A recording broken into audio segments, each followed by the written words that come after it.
dando sequência, o Oikawa Shonin, né? Ele vai estar fazendo o próximo sermão em português. Então, vamos ouvir.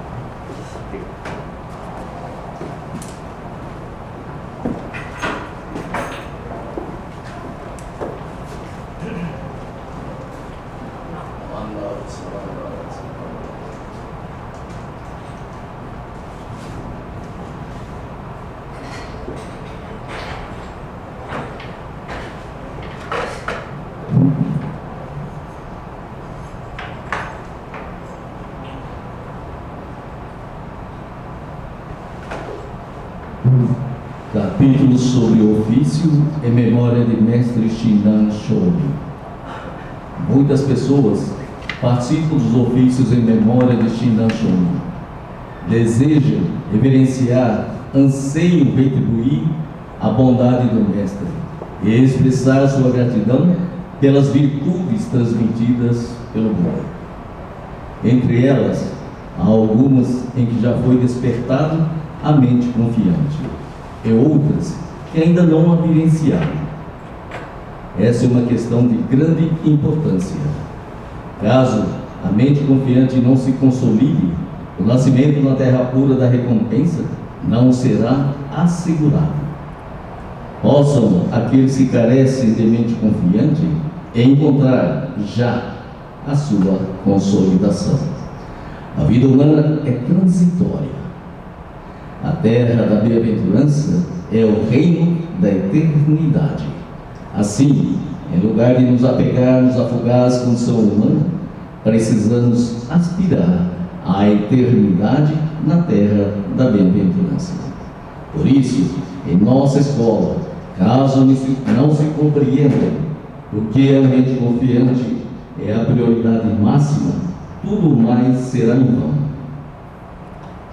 O fundamental é a consolidação imediata da mente tranquila e o anseio pelo nascimento na terra pura. Mas as pessoas em geral imaginam que a mera repetição do Nembutsu, sem a compreensão do seu significado, poderá conduzi-las à terra da bem-aventurança. Isso é um grande equívoco.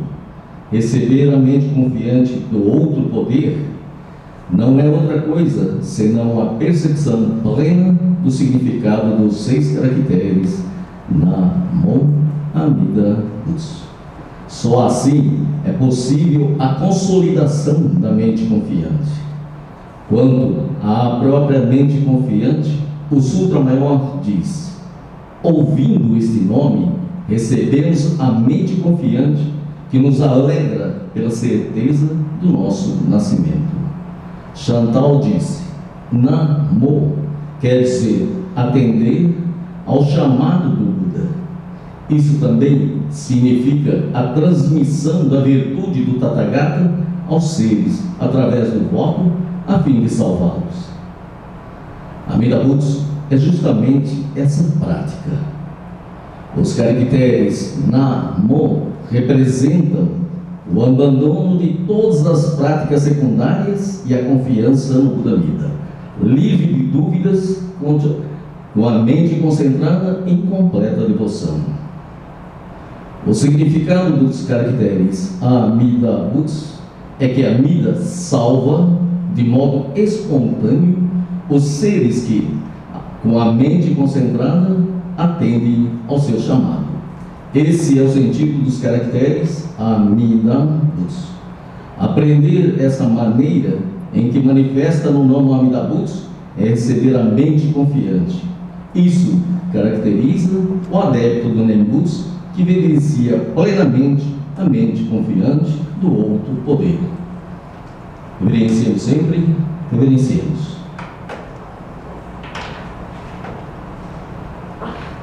Boa noite.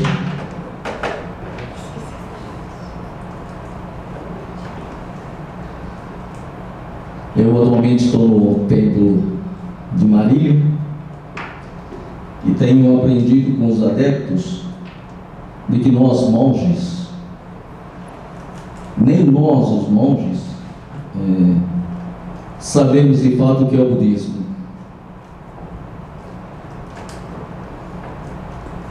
O budismo não cresce no Brasil porque os descendentes, os japoneses, os descendentes, não sabem o que é budismo. Nós temos uma facilidade enorme de chegar aqui na frente e falarmos sobre uma opção de coisa que ninguém entende, que nem nós estamos entendendo como transmitir os ensinamentos budistas no Brasil. Eu tenho absoluta certeza de que todos nós temos dificuldade de transmitir o budismo no Brasil. E é por isso que o budismo tem dificuldade de crescer aqui no Brasil, mesmo que os brasileiros estejam precisando dos ensinamentos de Siddhartha, precisando dos ensinamentos de Shinran Shonin. No site de Brasília, do Templo de Brasília, eu tive uma grata satisfação de um depoimento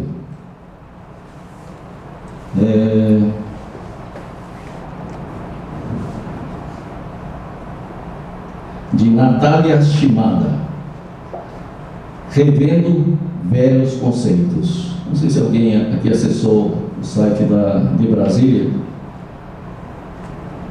Eu acho que a maioria aqui não acessou. É um texto um tanto quanto longo, mas eu vou ler aqui. Revendo velhos conceitos. A maioria das pessoas não tem a oportunidade de rever velhos conceitos. Eu tive. Isso são palavras da Natália Shimada. Eu acho que retrata exatamente o encontro com o budismo. O budismo não é um ensinamento que você convence alguém a ser budista. É um encontro. Ela diz assim, eu vou ler mais ou menos rápido, porque o texto é longo. Minha relação com o budismo é algo um tanto complexo. É uma relação próxima e distante ao mesmo tempo. É também uma mistura de carinho, incompreensão e um pouco de trauma. E aí ela coloca entre aspas, quero que espero superar. Meus avós japoneses são budistas, praticantes. Não sei o termo se aplica ao budismo. Eles mantêm o altar em casa, onde acendem incenso várias vezes ao dia e frequentam ofícios, sempre com a faixa ao redor do pescoço e um mini terço, que hoje sei que é um nenju. Desde pequena, meus pais me levaram a um templo budista em São Paulo. Como eles não são budistas, geralmente íamos no templo apenas para participar de cerimônias fúnebres e de outras ocasiões especiais. Lembro como se fosse hoje a sensação que experimentei ao chegar ao templo. Eu olhava para cima e achava uma arquitetura linda. A nave, diferente de qualquer outro prédio de São Paulo e de qualquer outro local religioso que conhecia. Era algo imponente, no alto de uma escadaria igualmente impressionante. Brincava nessa escadaria com meus primos subindo e descendo, nos momentos anteriores ao início da cerimônia. A cerimônia em si, para uma criança, era tediosa. Quando chegávamos, o monge já estava instalado na frente do altar, sentado de costas para o público, onde permanecia durante todo o tempo. Nas raras vezes em que dirigia a nós, falava em uma língua estranha, que eu não conhecia. Também cantava músicas que não fazia sentido para mim, e só os mais velhos o acompanhavam. Em suma, eu não entendia nada daquilo, e entendia menos ainda o motivo de estarmos ali. O tempo passava devagar e eu não via a hora de voltar para casa. Meus avós nunca me explicaram os rituais budistas, apenas me pediam para ir ao altar, acender incenso e orar por todos nós. E assim, naturalmente, acho que fui afastando o budismo de minha vida. Quando eu já era independente o suficiente para ficar em casa sozinha por um par de horas, eu preferia não acompanhar meus pais ao templo. Enquanto morei em São Paulo, não tive interesse em conhecer o budismo. Não era bem uma indiferença, mas uma espécie de trauma mesmo. Eu achava que já tinha visto o que tinha que ver. Acredito que essa seja, ainda hoje, a opinião de muitos descendentes de japoneses budistas. A maioria das pessoas não tem a oportunidade de rever velhos conceitos. Eu tive. O interesse pelo budismo foi despertando gradativamente em mim. Depois que me mudei para Brasília há 2 anos e meio, procurei ler sobre o budismo e me aproximei do templo. Primeiramente, por meio da quermesse. Hoje, frequento o templo por livre e espontânea vontade. E acabo de terminar o curso de meditação e budismo. Tudo mudou. Hoje vejo o budismo, o templo e seus rituais de modo totalmente diferente. Mas vamos deixar essa parte da história para o próximo. Veja bem, eu estive em Manaus no final do ano para realizar um ofício especial lá para um grupo de japoneses descendentes e sem nenhuma ascendência japonesa.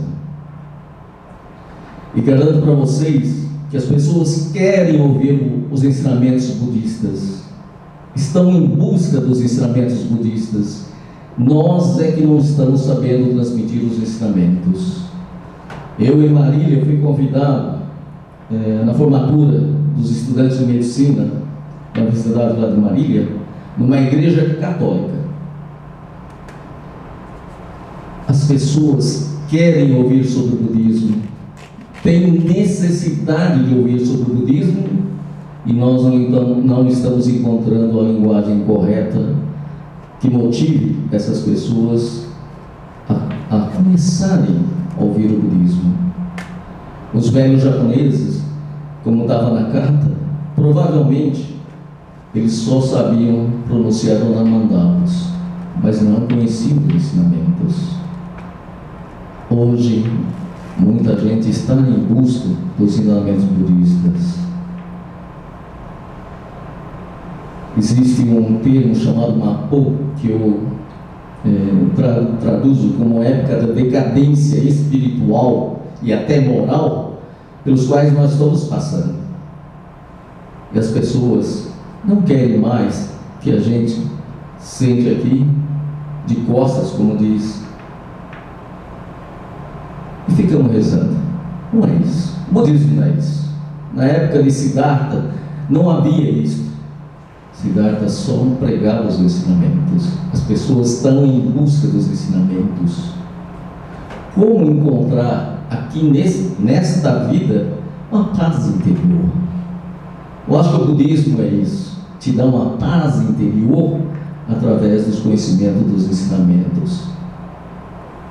Hoje em dia nós somos egoístas, estamos em busca só da nossa conquista pessoal, não estamos buscando ajudar os nossos irmãos.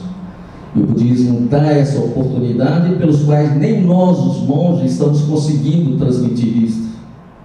Nós, monges, estamos devendo à comunidade brasileira transmitir os ensinamentos, independente da escola da terra pura ser japonesa. O budismo ela é para qualquer nacionalidade, para qualquer época, para qualquer pessoa.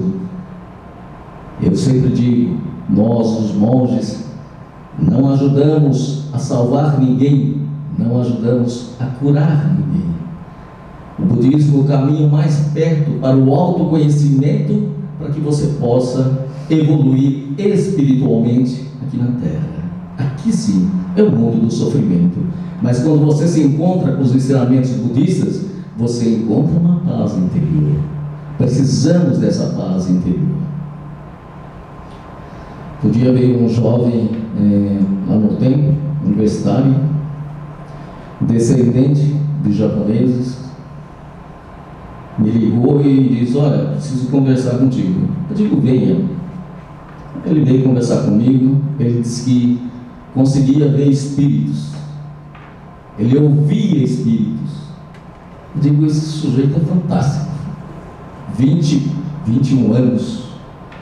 Falei: nossa, esse nasceu para ser monge, ou até mais do que monge, porque eu não vejo nada, eu não escuto nada, nem quando tomo minha cervejinha.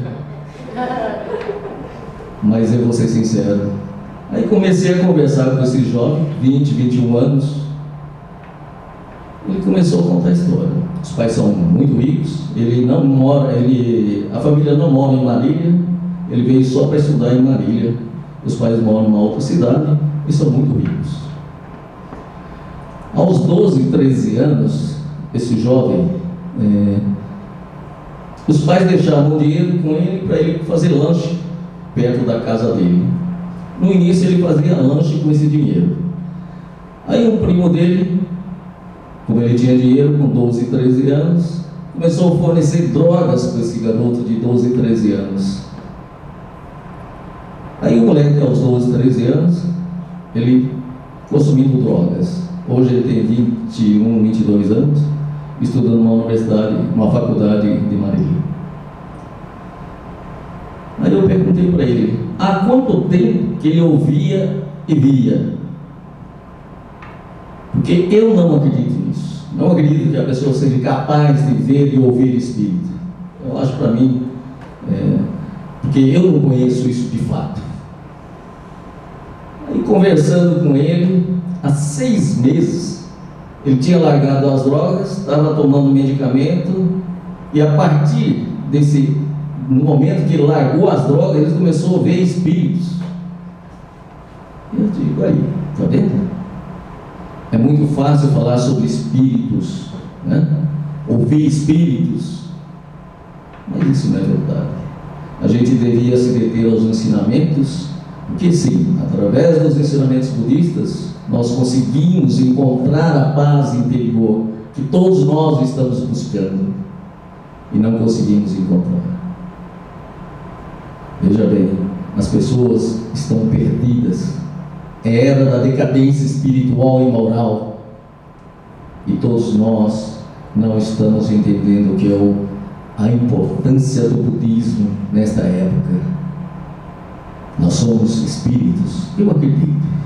Nós viemos de outras vidas, acredito. Esse é o período mais curto da nossa vida espiritual aqui na Terra. Eu acredito que aqui é o local de provação espiritual. Por quê? Porque nós ficamos apegados às coisas deste mundo.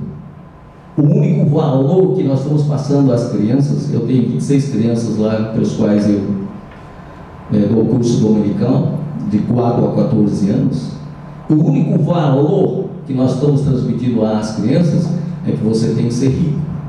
Se você é rico, você vale. Se você não é rico, você não vale absolutamente nada. Esse é o único valor que eu vejo nas crianças. É por isso que eu acho que esse momento da decadência espiritual é o momento de nós transmitirmos os ensinamentos budistas. Não é depois que a gente morre que a gente deve entender sobre o budismo. É agora, neste momento, que a gente deve encontrar a paz interior através dos ensinamentos budistas. Mas como fazer isso? Lá em Marília eles me pedem curso sobre o budismo. Aí eu peço uma lista de quem quer frequentar o curso. São médicos, professores, são só intelectuais. Eu digo: não, eu não sei transmitir os ensinamentos budistas só para intelectuais. Eu só quero transmitir os ensinamentos para quem tem coração. E lá em Manaus eu tive a oportunidade, fiquei alguns dias, de transmitir o budismo para nenhum descendente de japoneses.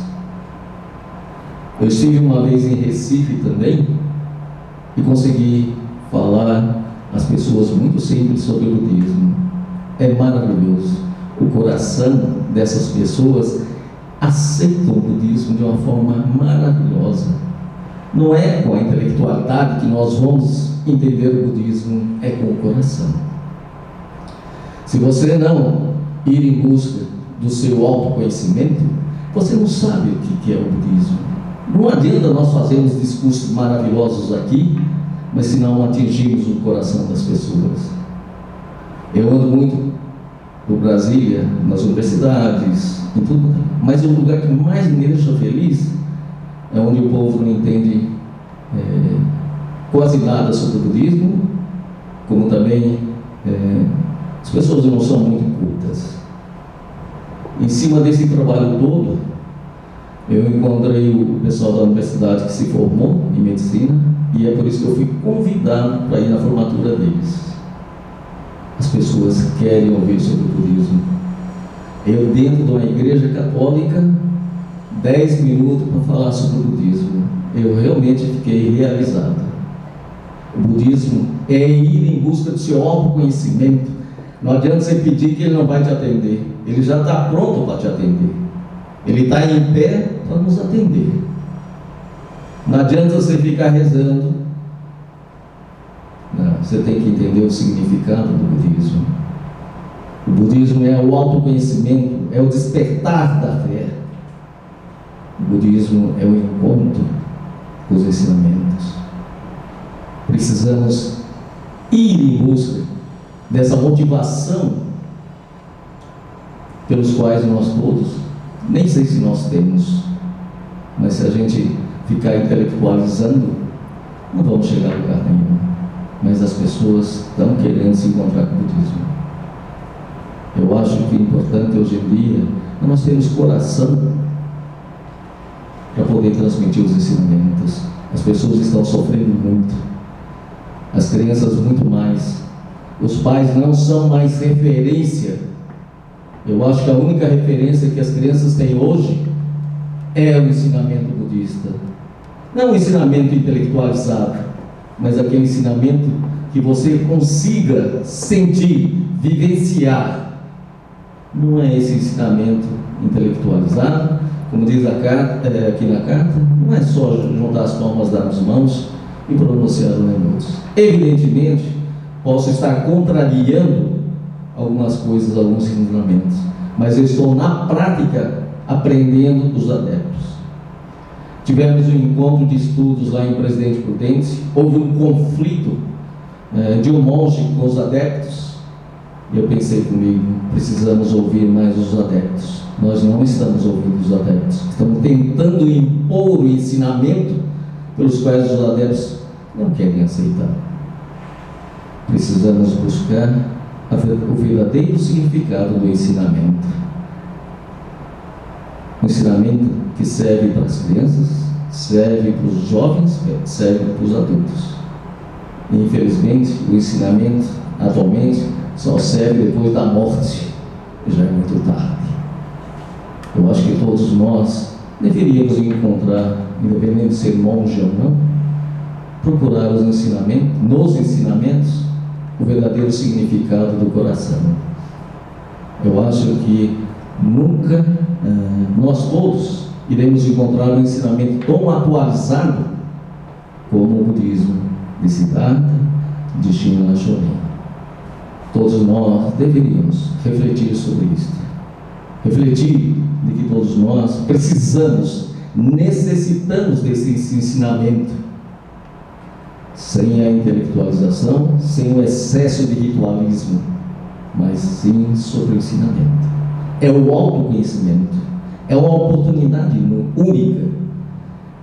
Não precisa ficar preocupado em querer saber agora aqui na Terra o que é o mundo espiritual. Quando nós formos para aquele outro lado, com certeza nós vamos saber, mas nós estamos querendo saber aqui como é o mundo espiritual do outro lado. Não é por aí. É o que Siddhartha pregou. Precisamos estudar o budismo para agora. Ele serve para já. Não é como todo mundo diz que os monges só rezam missa Essa palavra missa, muita gente não gosta nem que eu fale, tem que falar ofício. Não, é missa mesmo e pronto. E é o que mais todo mundo entende. É missa mesmo. As pessoas querem saber o verdadeiro significado de por que nós nascemos aqui. Se é tão impossível vir nascer neste mundo, por que nós nascemos aqui? Para que nós nascemos aqui? E segundo os ensinamentos, todas as respostas estão nos ensinamentos de Siddhartha Krishnamurti. As pessoas vêm me procurar, querem uma orientação. Eu digo, está aqui, vamos ler junto. É questão de paciência, é questão de você procurar saber quem você é de fato, através do coração, não através da intelectualização, desse ritualismo que eu não eu utilizo porque fui educado dessa maneira. Então as pessoas vão lá, lê Shoshingi, não entendem nada e continuam insistindo. É a persistência. Evidentemente, o budismo é uma nova maneira, né? A maneira mais correta de se viver. É como se diz nas cartas aqui, você tem que ver o mundo real. Nós vivemos um mundo de fantasia e ficamos apegados a esse mundo de fantasia. E o budismo ele coloca o verdadeiro mundo que você deve viver. Esse é o budismo. Esse é o budismo que eu busco, que eu me identifico e gosto de transmitir. Mas todos nós queremos assim que o mundo seja de acordo com o que a gente acha que é verdadeiro. Não. O budismo nos traz a realidade, coloca a gente no chão e diz assim, é assim que deve ser. E é o caminho verdadeiro para nós transitarmos nesse mundo do sofrimento. É claro que é um discurso. Exercitar isso não é fácil. Mas eu garanto para vocês que quem vai em busca do ensinamento, através dos ensinamentos de Siddhartha, não fique perdido procurando outros ensinamentos, com certeza ele encontra uma paz interior para poder ajudar os nossos irmãos que tanto estão precisando. A gente só está preocupado em se ajudar. Hoje precisamos aprender a ajudar os nossos irmãos que estão sofrendo. Quem sabe a busca da droga seja uma maneira de preencher o vazio espiritual e existencial e moral. Todos nós deveríamos ir em busca não só de encontrar a sua paz interior, mas ajudar os irmãos que estão tão necessitados e sofrendo, principalmente as crianças que vêm no templo, dizem que sofreram bullying na escola, mas ali elas se fortalecem. Elas é que trazem outras crianças, não são os pais.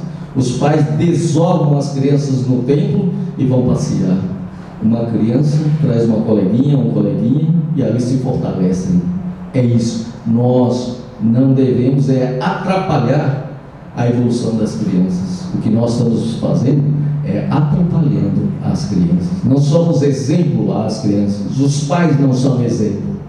E o budismo é um roteiro para a gente percorrer o caminho certo no período mais curto possível, porque a gente não sabe quanto tempo a gente vai estar vivo nesse mundo do sofrimento. Aí, do bom, aí,